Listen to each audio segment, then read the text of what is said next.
各位早啊，今次同你睇又返到這裏是哪裏？還記得上集帶大家睇廣播道五台山新盤博豐，今天帶大家再行遠少少，大約15分鐘的路程，睇位於獅子山隧道附近龍庭里的德姆尼。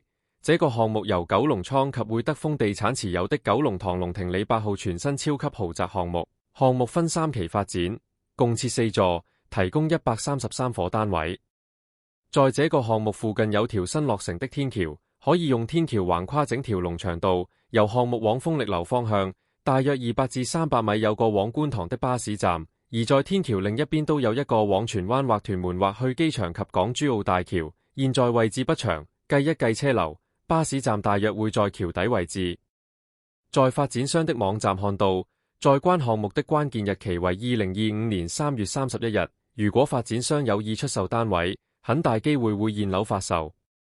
今天就到這裏，大家想知更多有關德姆尼的資料，可以聯絡我 ，WhatsApp 或 WeChat 都可以。我係你的香港持牌房地產代理，賢佬。